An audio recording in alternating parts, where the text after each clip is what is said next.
Hi YouTube, it's Catherine Michelle. I was thinking a lot about the figures today about the reported death rates in China with this COVID-19, and I started to do some very basic, simple math that anybody could do, and then the numbers I came up with were quite interesting. What also kind of led me down that path, I was reading an article from I can't remember who wrote it, but it was an article where they interviewed someone who had escaped China or was kicked out of China or something. And then I started to research the numbers that were given, and then you start to, it kind of led me down a rabbit hole. I love the rabbit holes. So first of all, let me say, please don't panic. What I don't want people to hear these figures and then just go, oh my God, the sky is falling. I don't believe the sky is falling, but I'm hoping to put across the severity of this disease right now and kind of get people, hoping to point people to a direction to understand and kind of put pieces of this puzzle together. Now, the first reported death due to the coronavirus was January 9th, 2020 in Wuhan. And there have been, since that time, 57 days have passed. So 57 days since the first death. Now, with a total death count of 3,013 in China, according to the last report that I saw, that would mean that an average number of deaths per day is roughly 53. And if it looks like I'm reading notes, I am. I had to write this down just so I'll remember it all. Now, think about this. With an additional 53 deaths per day, necessitate the 20 plus crematoriums that Wuhan has added to their city. It gets better. In this article, I read that there were actually, before, this is not even counting the 20 crematoriums that have been added, but at this date and time when this article was written, 17 days had elapsed. And that this person was stating that there were 49 crematoriums in Wuhan alone. And that was, I think, on February 9th, as of February 9th. Now, it is stated that they were running at full capacity, so 24/7. And, you hear a lot of this from, a lot of different reports that were coming out from hospital staff, people who worked in the morgues and stuff, crematoriums, whatever they call them. And you could hear they were very frustrated and very overworked and extremely tired. And if you go by their figures, 53 deaths per day extra wouldn't cause that type of strain on the employees, wouldn't cause people to have to be forced to work 24/7, and we don't know how many staff they have. And you would think that, I don't know. Okay, I'm going off topic, so let's stick with what I found. So, 49 crematoriums, 17 days, they're running at full capacity, 24/7. Now, as an example, this one particular crematorium had cremated 116 bodies that day. I think something like 120 something were brought in, but 116 total were cremated. And from my understanding in some of the research I've done is they cremate the bodies with the virus right away. But I don't understand why other bodies aren't cremated. That I didn't look into. But anyway, the bodies given priority are those with COVID-19. So 116.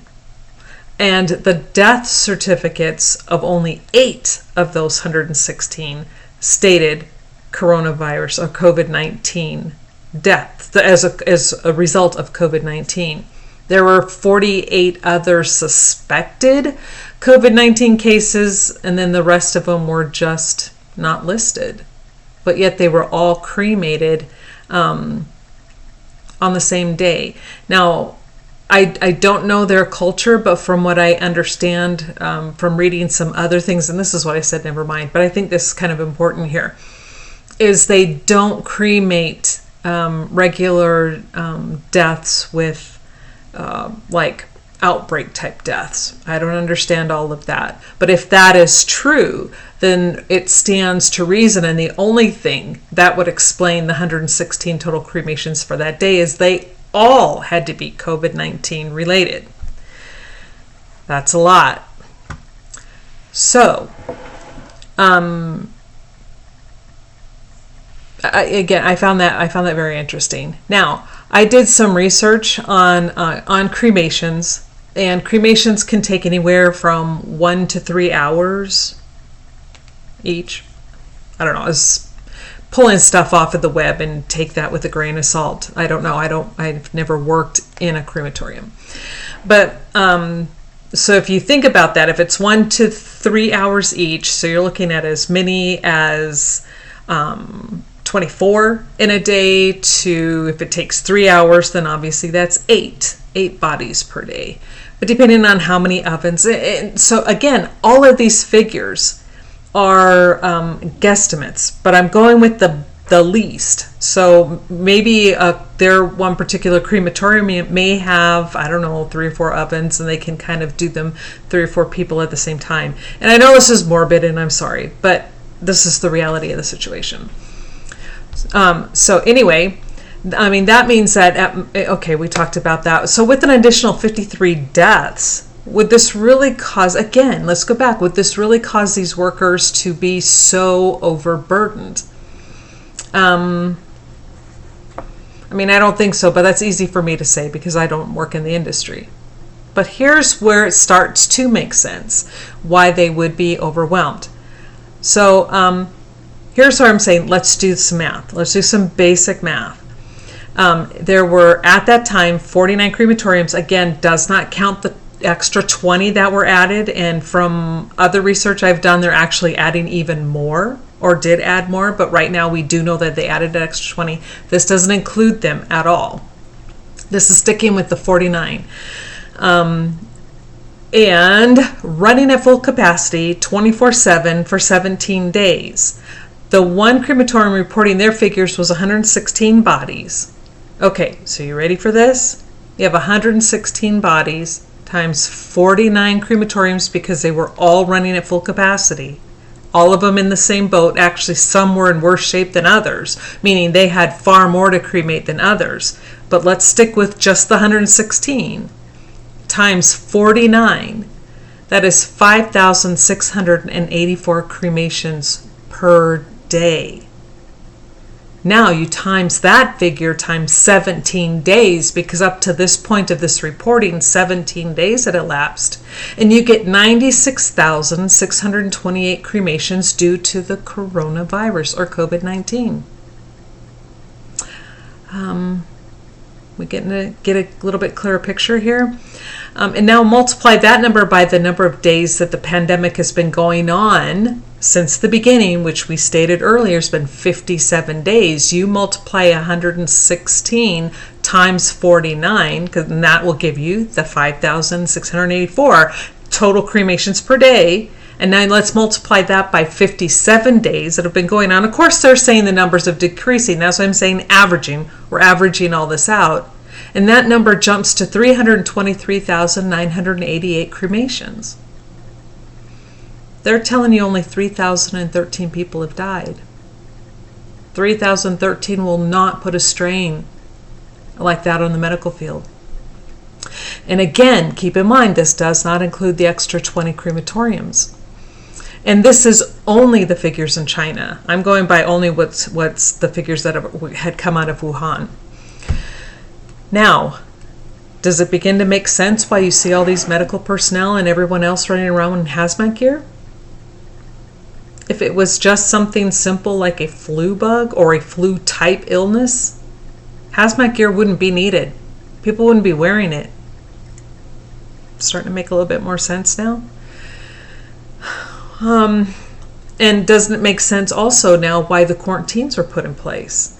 Now, I'm not saying one way or the other, if taking what people are calling the draconian method is the way it should be done.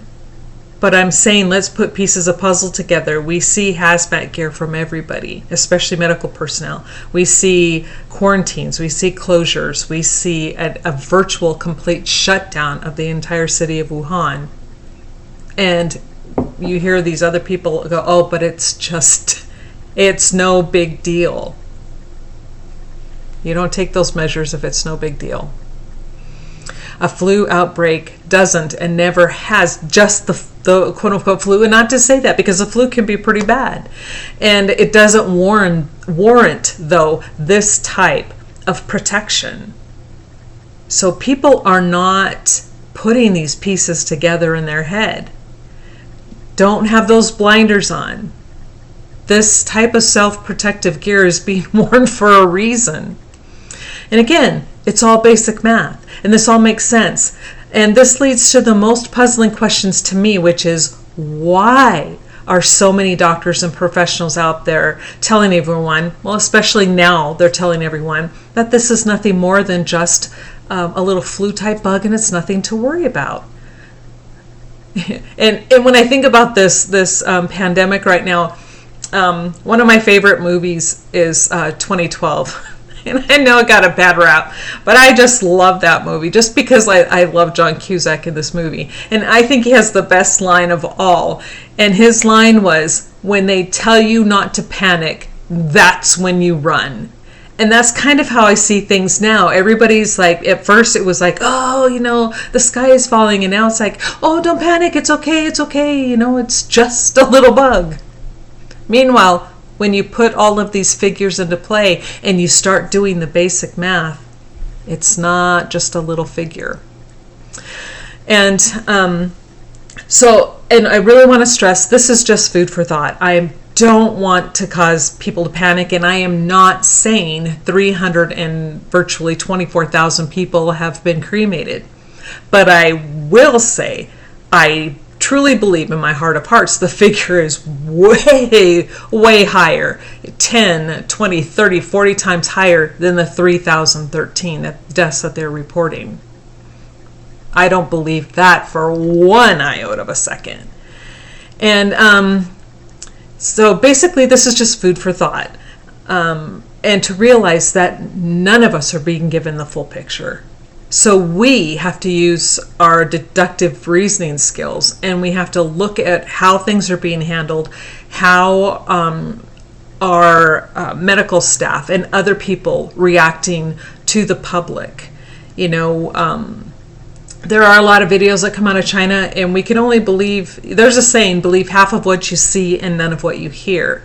So if even half of the videos coming out are true, it is horrendous what is happening over there. And it is far worse. Up to tens of thousands, maybe hundreds of thousands of people have been cremated and dying. And also, I want to reiterate, this does not include anyone who has not died within a medical facility or someone who had been watched and was being watched for the COVID-19.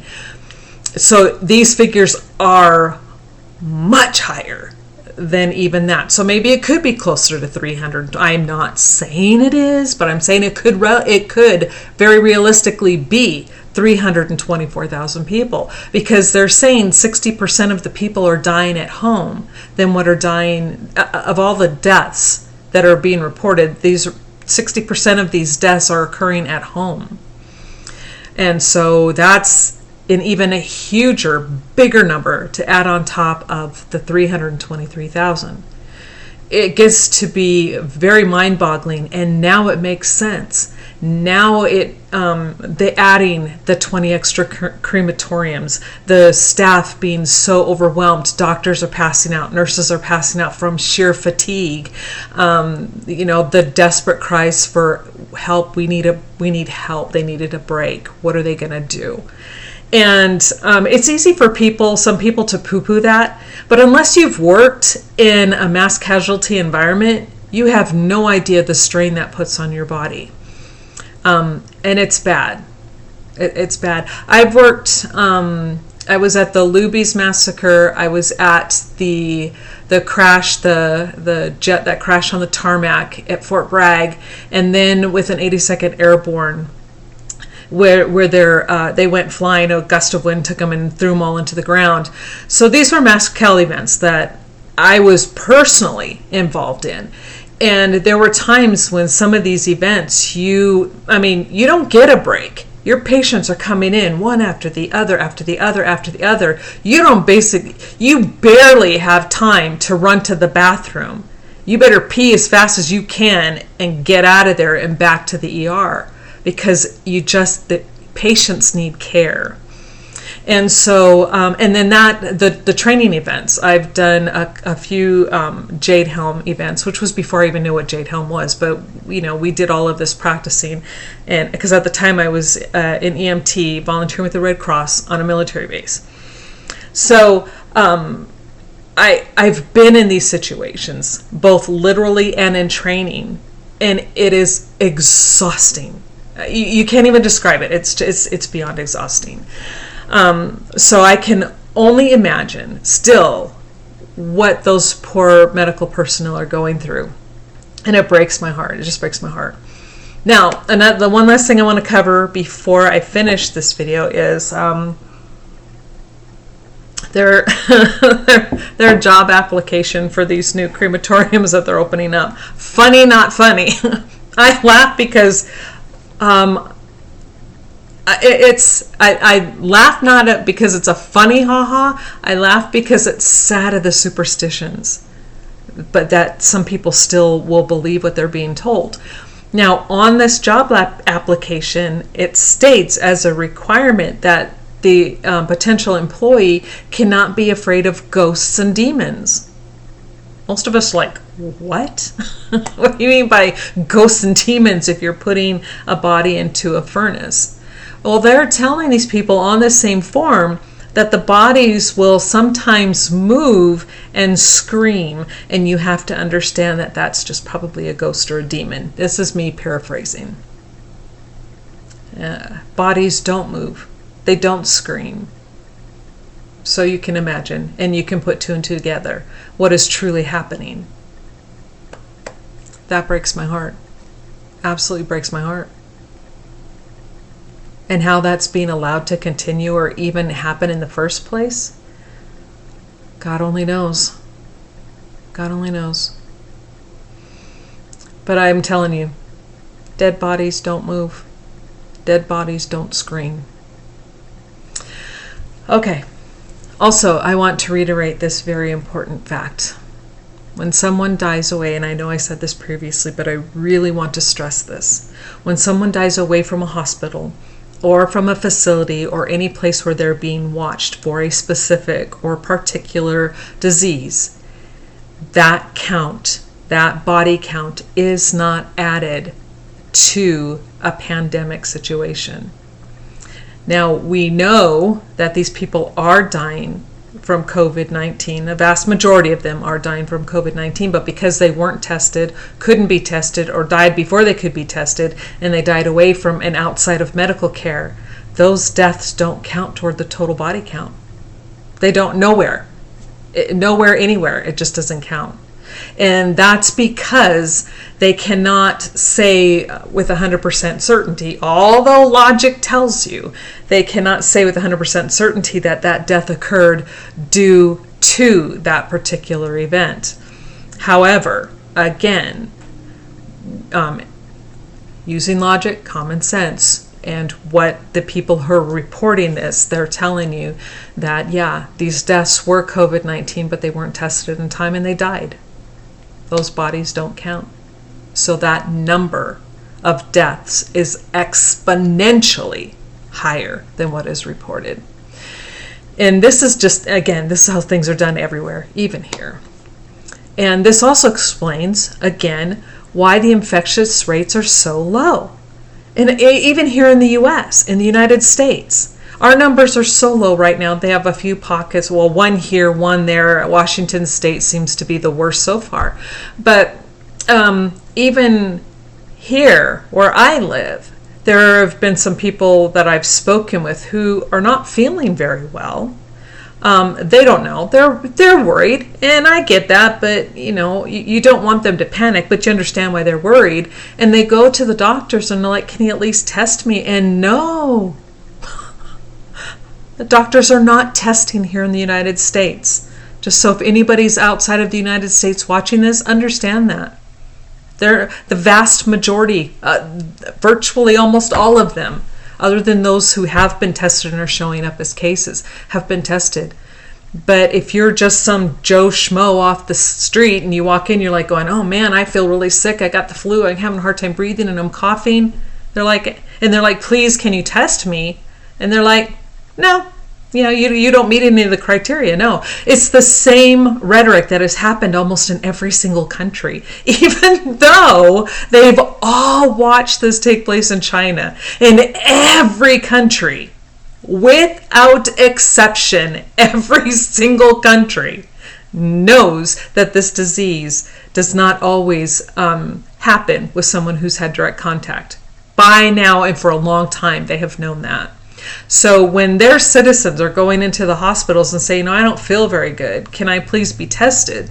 And they're saying, "No, you don't meet the travel criteria." That is ludicrous. Absolutely ludicrous. So, what makes this virus so worrisome? And right now it isn't necessarily the number of deaths, because even though it's way higher than what they've reported, we still don't know what those numbers are. And again, the 324,000, that was an example of what it could be.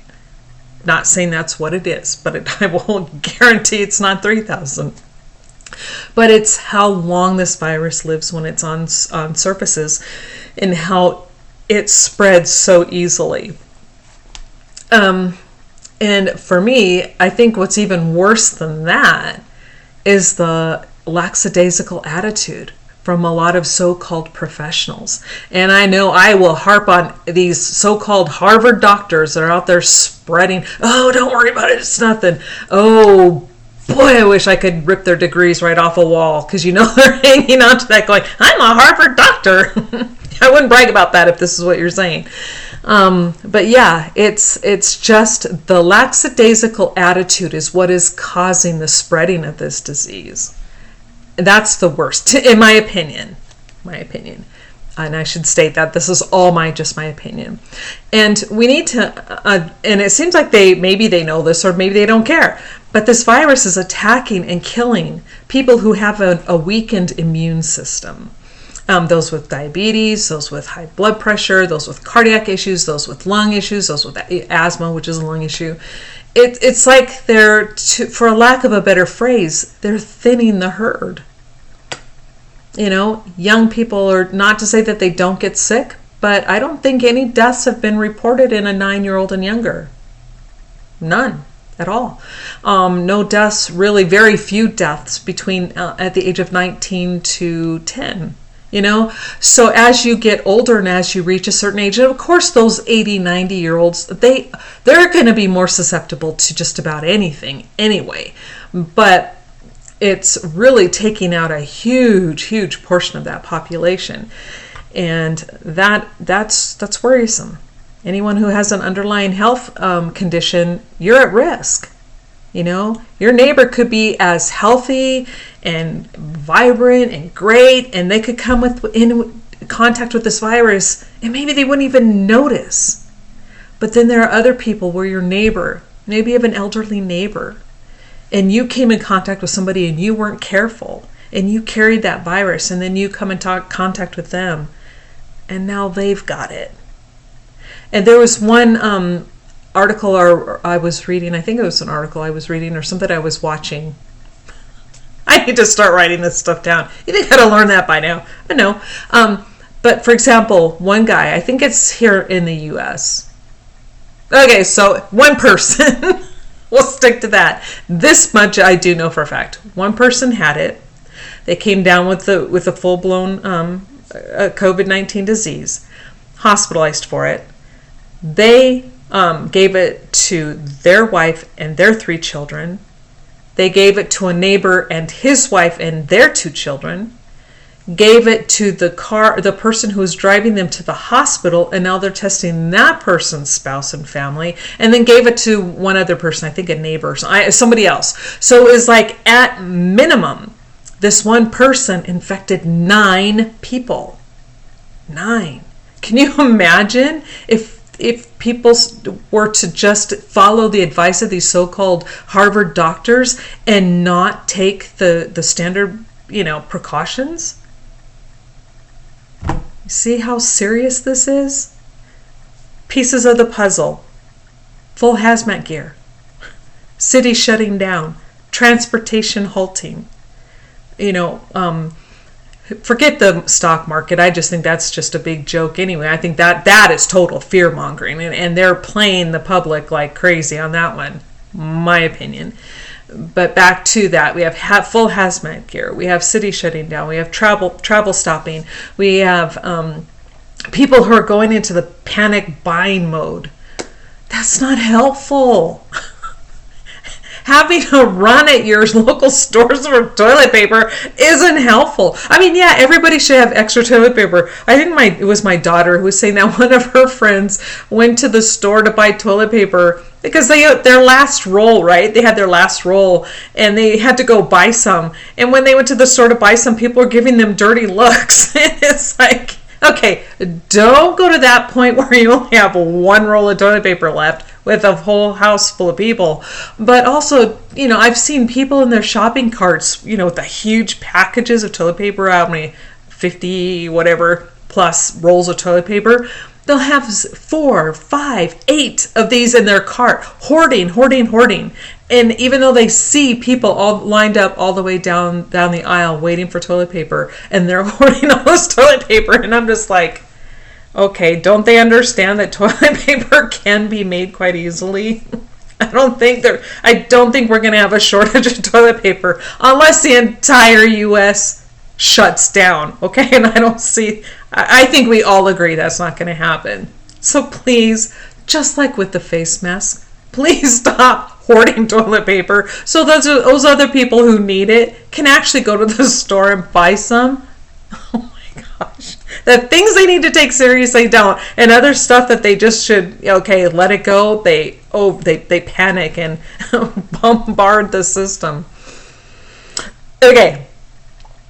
Now, and another point back on topic. Another point to consider is since COVID-19 presents like the flu, but again, it is not the flu. That's going to be my favorite saying. How are the figures for flu-related deaths? How can we trust those? People are dying from what is being called the flu. We're not tested to see if it was instead COVID-19. Like I was telling you, here in the United States, a lot of people have what the doctors are calling the flu, but they aren't testing them to see if it could be the coronavirus. And here's the kicker here in the United States. I know I first heard about this maybe around the first part of January, at least. But I know our government knew about this whole process before. And point being. Okay, yes, I heard, sorry. I heard about this probably around the first part of January. And our government has had well over 2 months to start making these test kits.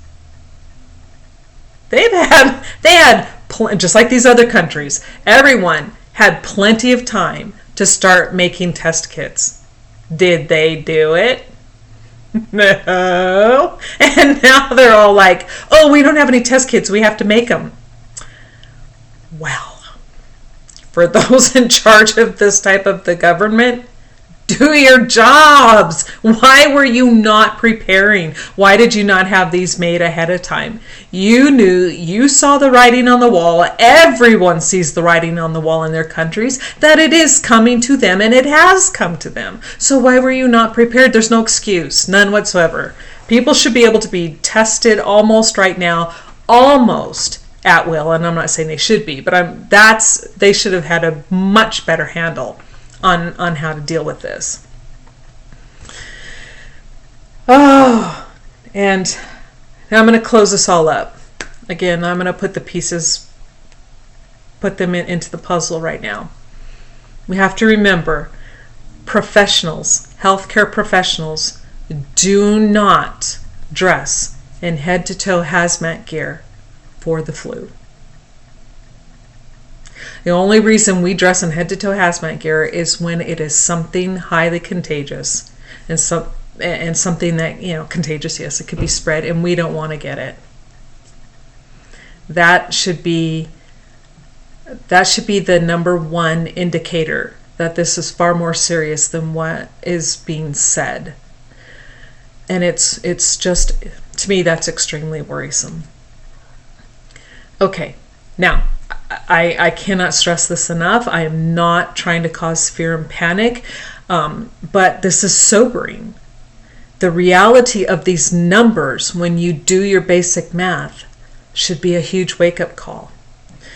And what I hope this will get people to do is to stop and think, critically think about the entire situation. I know everybody says this and nobody listens. You swear sometimes you're talking to your teenager, right? You tell them, don't go do that stuff, and they do it anyway because they don't listen. And sometimes it's what it feels like. But don't panic. Panic only hurts you. It hurts those around you. It never, ever, ever, ever, ever, ever, ever, wait, Claire, did I get enough evers in there? It never helps. So please, don't panic. Don't start freaking out. None of that stuff. And what I hope everyone gets from this is that they need to be cognizant. They need to take precautions, but most of all, stay clean and sanitize your hands after being outside and coming into contact with surfaces outside your home. Is this virus going to last forever? No. I mean, it may or may not come back, but I think, with everything that we're learning from it, I think we'll get a pretty good handle on this. But the majority of people will probably remain untouched by this pandemic. And yes, it is a pandemic. But for all of those that it will affect, please take their health and safety into consideration. Even though you may not be at risk of getting anything other than just severe flu-type symptoms, pneumonia and stuff like that, understand that you may not even get sick at all. But if you pass that along to someone who has a weakened immune system, by not being cognizant, by not being clean and maintaining, sanitized conditions, you could make someone else extremely sick and possibly even cost them their lives. So let's not do that.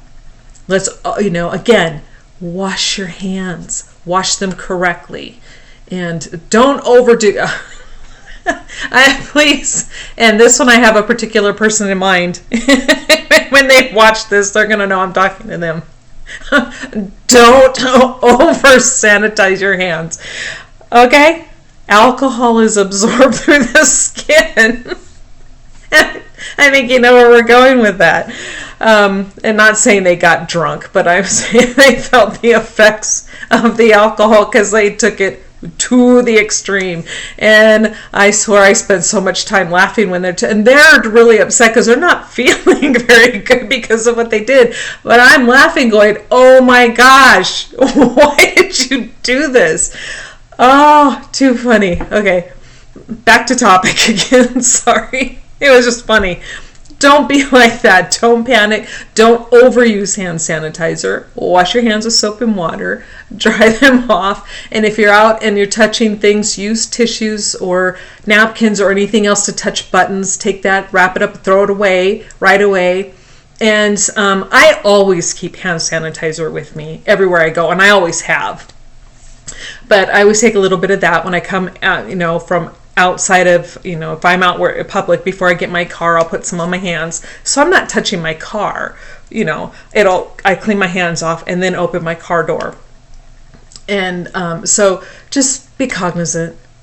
take safety precautions, wash your hands, and be careful what you touch, where you touch, and who you come into contact with.